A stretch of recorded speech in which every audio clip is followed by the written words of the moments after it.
Y nuestro primer contacto lo establecemos con Robert Valencia, un analista experto en política de Estados Unidos de América. Robert, muy buenos días. Sí. Estar con ustedes nuevamente, gracias por la invitación. Robert, el señor Joe Biden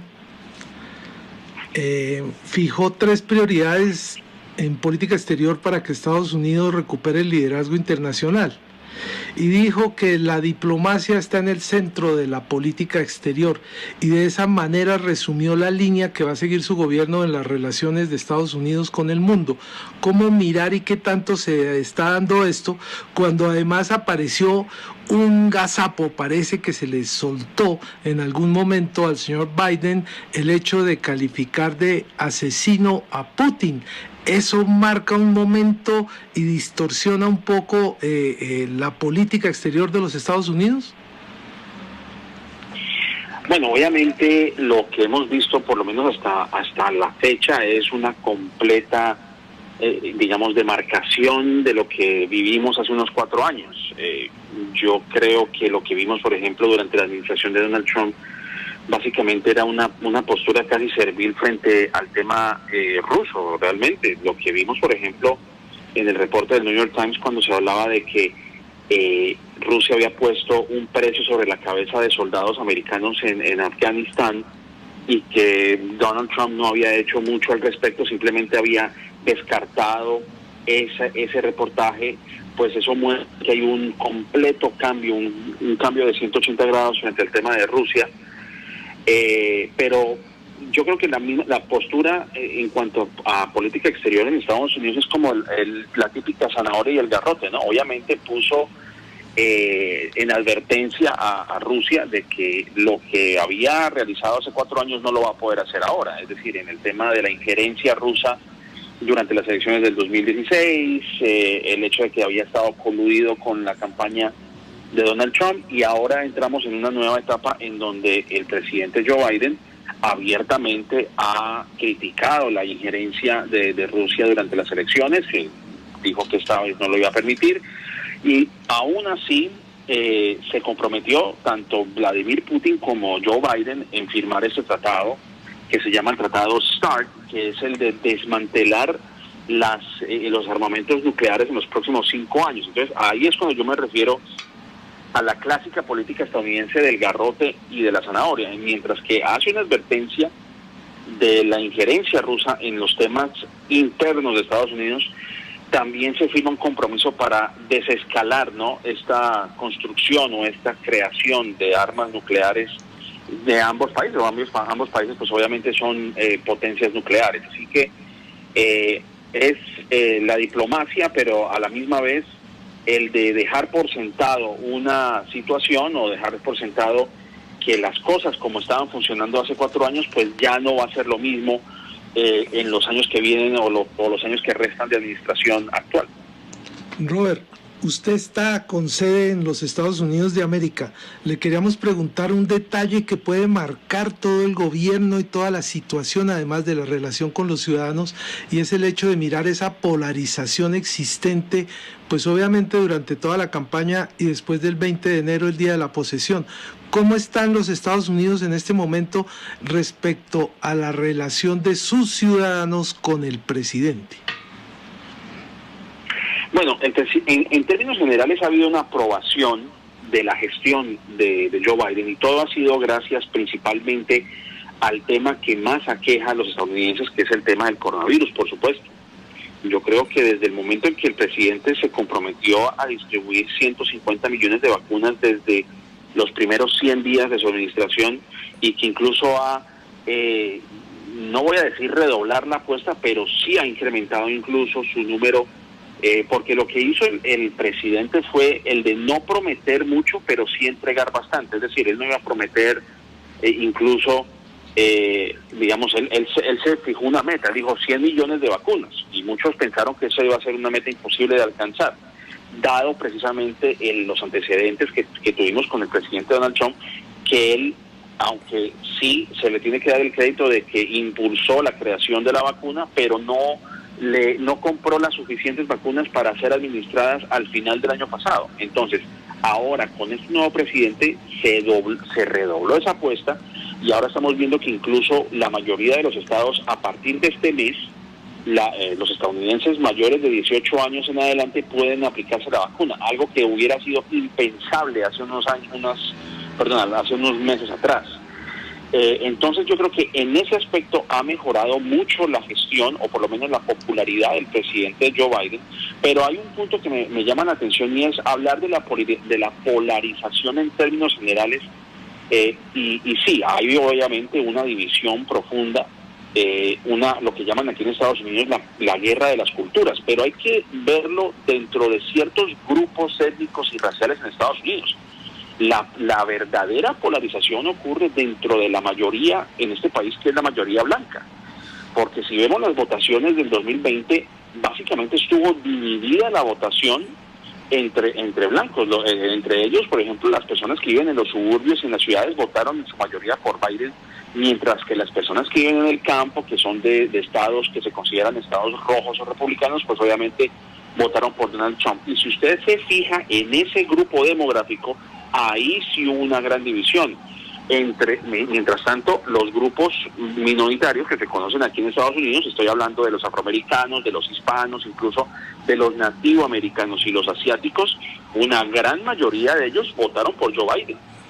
Entonces, la polarización depende desde la prisma con que se vea. Yo creo que la gran polarización existe dentro de la mayoría de los votantes, y eso se ha visto reflejado, por ejemplo, en políticas que han venido impulsando esos mismos estados republicanos, como el caso de Georgia, como incluso el caso de Texas. Se habla de que en la Florida, en varios estados, se están tratando de implementar leyes de supresión del votante, es decir, que se le haga más difícil a las minorías poder ejercer un derecho tan fundamental como es el derecho al voto. Entonces ahí es donde surge la polarización, pero lo más importante es que la gente ha estado pendiente de eso, de que no se le puede permitir a esos estados seguir obstruyendo que las personas puedan votar, porque lamentablemente lo que vimos el año pasado es que muchas personas tuvieron que esperar horas y horas y horas en línea, en persona, de manera presencial para ejercer su voto. Y adicionalmente a eso quieren hacerlo aún más difícil. Entonces yo creo que la gente ha estado pendiente de todo lo que ha ocurrido, pero sí, yo creo que en el tema de polarización, viendo el tema, me parece que es importante ver desde dónde parte la polarización de la que tanto se habla aquí en Estados Unidos. ¿Y el país está esperando que Trump decida su candidatura y vuelva con su carga referente al fraude? Bueno, él sigue manteniendo esa postura, pero hay una ventaja que hemos visto aquí, y es que él ya no tiene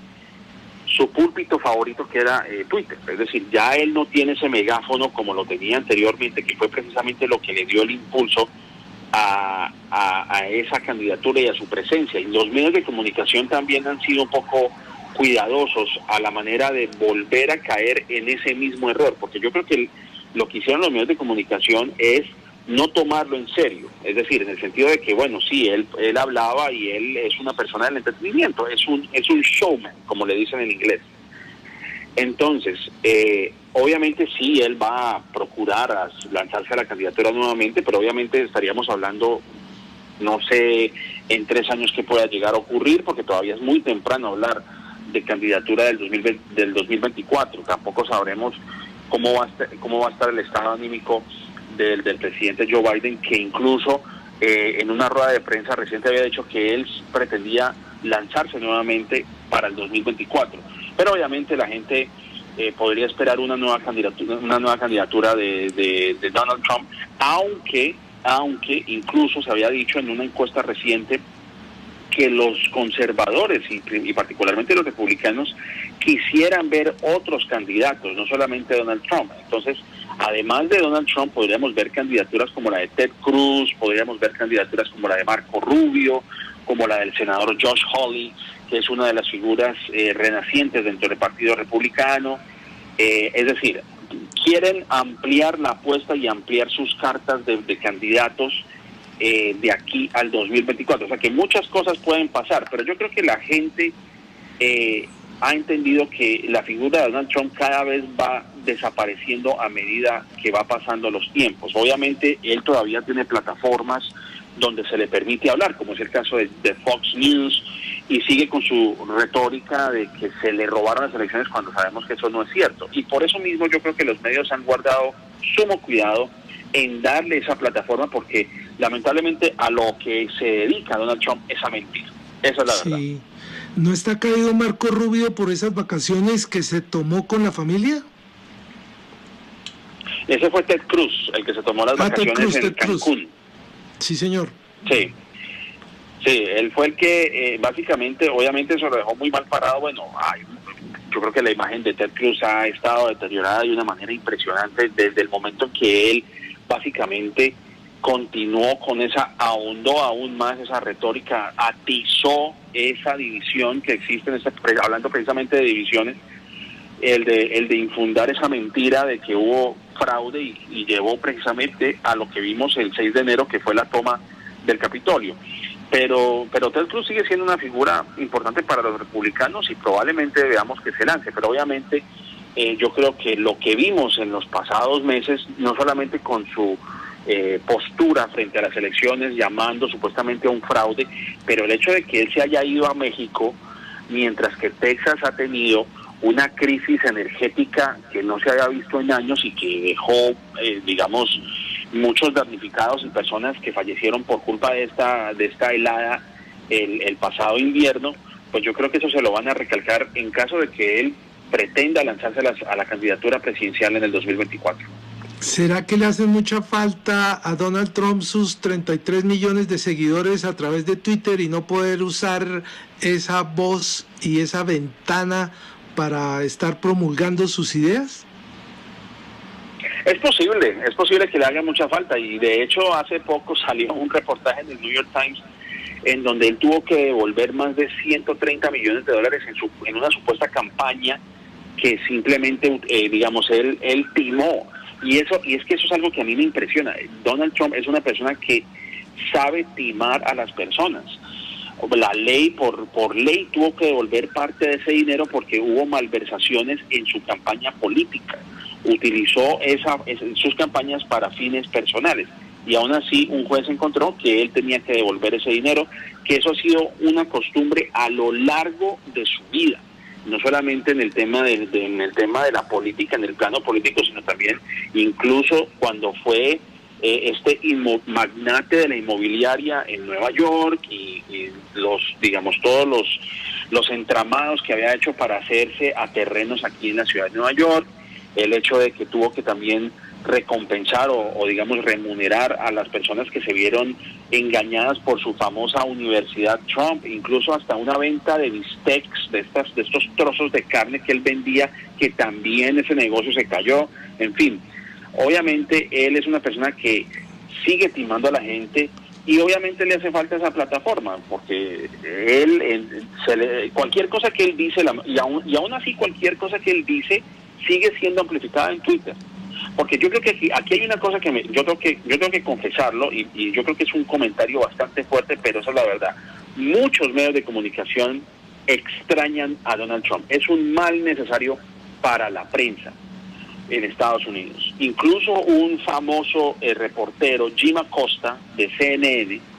quien escribió incluso un libro de sus encuentros con Donald Trump cuando él trabajaba como corresponsal en la Casa Blanca, él decía que realmente no encuentran nada interesante que reportar de la administración actual, porque obviamente Donald Trump le proveyó material infinito a los periodistas, porque cada cosa que decía era una atrocidad, y los medios de comunicación, el periodismo se convirtió en una forma de entretenimiento, lo cual a mí me parece terrible, porque el periodismo y el tema gubernamental, el tema de la política, no es un tema de entretenimiento, el tema es aburrido, porque obviamente a lo que se hace es servir a la gente, pero Donald Trump convirtió la Casa Blanca en un reality show y muchos se aprovecharon de eso, porque ahora incluso cadenas como CNN, como MSNBC, incluso hasta Fox News, que es el bastión republicano, reportaron una gran baja en el rating, porque ya a la gente no le interesa ver lo que está pasando, porque ya hay un retorno a la normalidad, mientras que cuando estaba Donald Trump obviamente era un expendio de situaciones insólitas que convirtió a la política estadounidense en un entretenimiento. Y ahora los periodistas están diciendo que bueno, que ahora ya no hay nada que reportar interesante, porque básicamente Joe Biden es una persona aburrida, porque simplemente está dedicado a su función de ser presidente. Entonces, imagínese usted la magnitud, el tamaño, digamos, la magnitud de las cosas en las cuales nosotros nos encontramos, que hasta los periodistas ya incluso, no todos por supuesto, pero los periodistas que se beneficiaron de esa rivalidad entre Donald Trump y los corresponsales de la Casa Blanca, que ahora ya no saben qué encontrar. Entonces, así está el tamaño de las cosas. Y hay que decirlo, algunos periodistas y algunos medios de comunicación extrañan a Trump, lo extrañan precisamente porque les daba rating. ¿Qué se sabe del canal de televisión que pensaba mostrar Trump? Pues yo creo que eso ha quedado en veremos. Ahora, eso sí, incluso familiares dentro de la familia Trump ya han sido parte de Fox News. Creo que una hija o algún familiar, no sé exactamente, ahora es corresponsal o es comentarista oficial de la cadena Fox News, porque volvemos al punto, hay muchos de estos medios de comunicación que extrañan la figura de Donald Trump, porque hay que decirlo, Donald Trump es una persona que sabe manejar los medios de comunicación a su antojo. Cualquier cosa que él dice, los medios de comunicación lo publican porque es escandaloso, y eso es algo que, volviendo al punto, Donald Trump, digamos, el comportamiento de Donald Trump actualmente no es una cosa que haya salido de la noche a la mañana. Incluso cuando él era este magnate de las fincas raíces en Manhattan, él mandaba información a los tabloides aquí en Nueva York de escándalos de faldas y de alcoba, y los medios lo replicaban. Entonces, obviamente, Donald Trump es un experto en manejar a los medios con un dedo. Pero en el tema de su propio canal, pues yo creo que, yo no lo sé. Yo lo que tengo por entendido es que incluso otros canales de streaming, como por ejemplo YouTube, tienen prohibido a que Donald Trump, por lo menos es una prohibición, es una restricción temporal de que Donald Trump no puede utilizar esa plataforma, porque Donald Trump, incluso cuando era presidente de la Casa Blanca, era fuente de desinformación. Y obviamente lo que están tratando de hacer las grandes corporaciones de los medios, de las redes sociales, es de tratar, que es un poco tarde, aunque todavía sigue la desinformación en Facebook y en Twitter y en otros medios, pero en este caso con la figura de Donald Trump están tratando de ser más cuidadosos y no quieren darle una plataforma que no se merece, porque es una persona que está dedicado a mentir.